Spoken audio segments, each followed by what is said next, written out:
Agriculture and processed food products export development authority, அப்பேடாங்கிறது acronym. அப்படி ஒரு ஸ்டாச்சுட்டரி பாடி இருக்குது. மினிஸ்ட்ரி ஆஃப் காமர்ஸ் அண்ட் இண்டஸ்ட்ரிக்கு கீழே அந்த ஸ்டாச்சுட்டரி பாடி வரும். பாஸ்மதி ரைஸோட எக்ஸ்போர்ட் இந்தியாவிலேருந்து வெளியே மற்ற கண்ட்ரீஸ்க்கு போகிற அந்த எக்ஸ்போர்ட்டை வந்து கவர்ன் பண்ணுற அத்தாரிட்டி அவங்க தான்.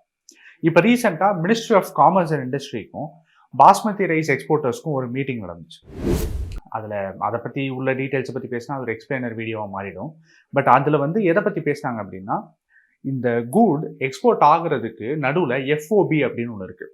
That's called free on board or freight on board அப்படின்னு.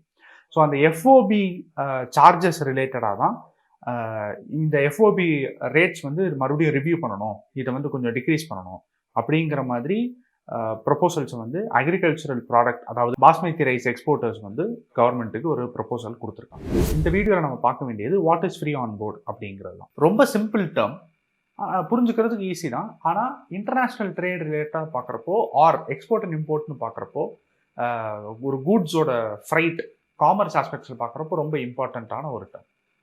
ஒரு ஒரு ஒரு ட்ரேட், ஒரு காமர்ஸ் நடக்குது அப்படின்னா we have a buyer and we have a seller இல்லையா? இன்டர்நேஷ்னலாகவும் அதுதான். ஓவர்சீஸில் நம்ம வந்து இங்கே ஒரு எக்ஸ்போர்ட் பண்ணுறோன்னா இங்கே ஒரு செல்லர் இருப்பார், அங்கே ஒரு பையர் இருப்பார், ஆர் ஏதோ ஒரு எக்ஸ்போர்ட் ஏஜென்சி பையர் அண்ட் செல்லராக இருப்பாங்க. த பாயிண்ட் இஸ், இந்த குட் இந்த இடத்துல வந்து செல் ஆகிறப்போ பையர்கிட்ட போய் சேர்றதுக்கு நடுவில் டிரான்சிட் இருக்கு இல்லையா? அந்த டிரான்சிஷனில் இந்த குட் அதோட இந்த liability of maintaining the good யாருது அப்படிங்கிறது தான் free on board. What is free on board origin அப்படிங்கிறத பார்ப்போம். ஒரு பையர் இருக்காரு, அந்த பையர் வந்து அந்த கூடை வந்து வாங்குறாரு, பர்ச்சேஸ் பண்ணுறாரு. ஸோ அந்த ப்ரொக்யூர்மெண்ட்டில் இந்த ஃப்ரீ ஆன் போர்டு ஆரிஜின் அப்படிங்கிற ஒரு டெர்மினாலஜி இருக்குது. அந்த பர்ச்சேஸ் கான்ட்ராக்டில் ஃப்ரீ ஆன் போர்டு ஆரிஜின்னு மென்ஷன் பண்ணியிருக்காங்க. அப்படின்னா அந்த பர்ச்சேஸ் நடக்கிற ஒரிஜினேட் ஆகிற அந்த டைம்ல இருந்தே அந்த கூடோட லைபிலிட்டி அந்த பையருக்கு போயிடும். ஸோ எப்படி வந்து அதை ப்ரொக்யூர் பண்ணணும், ஆர் எப்படி வந்து அதை டிரான்சிட் பண்ணணும், அந்த டிரான்சிட்டில் அதோட ஷெல்ஃப் லைஃப் என்ன, அதோட ஹெல்த் கண்டிஷன் என்ன, அது ஏதாவது டேமேஜ் ஆச்சுன்னா யாருக்கு அந்த லைபிலிட்டி, இது எல்லாமே அந்த பையருக்கு வந்துடும்.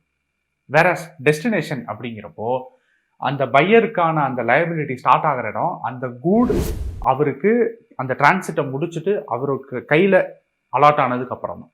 அது வரைக்குமே அந்த செல்லருக்கு தான் அந்த டியூட்டி இருக்கும். ஃபார் எக்ஸாம்பிள், இப்போ வந்து நம்ம இ-காமர்ஸ் வெப்சைட்ஸில் வந்து கூட்ஸ் வாங்குறோம். நம்மளோட லைபிலிட்டி எங்கேருந்து ஸ்டார்ட் ஆகுது? அந்த டிரான்சிட் முடிஞ்சு நம்ம வந்து கையெழுத்து போட்டு, கொரியர் சர்வீஸ் எடுத்துக்கோங்க, கையெழுத்து போட்டு எடுத்ததுக்கப்புறம் தான் நம்மளோட லைபிலிட்டி. அது வரைக்கும் நம்மளுக்கு லைபிலிட்டி கிடையாது. ஸோ அந்த மாதிரி இருக்கிறப்போ that is free on board destination. வேற அதுவே ஃப்ரீ ஆன் போர்டு ஆரிஜின் அப்படின்னு வச்சுக்கோங்க. இப்போ எப்படி சொல்கிறது, இப்போ ஏதோ ஒரு இந்த அப்ளையன்ஸ் ஏஜென்சிக்கு போகிறீங்க, அந்த அப்ளையன்ஸ் ஏஜென்சிகிட்ட போயிட்டு நீங்கள் வந்து அந்த இடத்துல பர்ச்சேஸ் முடிஞ்சது உடனே அவங்க அந்த இடத்துல கேட்பாங்களா, நீங்கள் எடுத்துக்கிறீங்களா இல்லை நாங்கள் கொண்டு வந்து சப்ளை பண்ணணுமா அப்படின்னு. அதுதான் ஃப்ரீ ஆன் போர்டு. அது ஆரிஜினா டெஸ்டினேஷனா அப்படிங்கிறது இருக்குது. இதுவே இன்டர்நேஷ்னல், இது வந்து நம்ம காமன் ட்ரேட் அண்ட் காமர்ஸில் நம்ம டே டு டே ஆஸ்பெக்ட்ஸில் பார்க்குறது. இதுவே இன்டர்நேஷ்னல் ட்ரேடில் அது வந்து ஒரு பெரிய ஒரு பர்ச்சேஸ் கான்ட்ராக்ட்லேயே ஒரு பெரிய ஒரு செக்ஷனாக வரும்.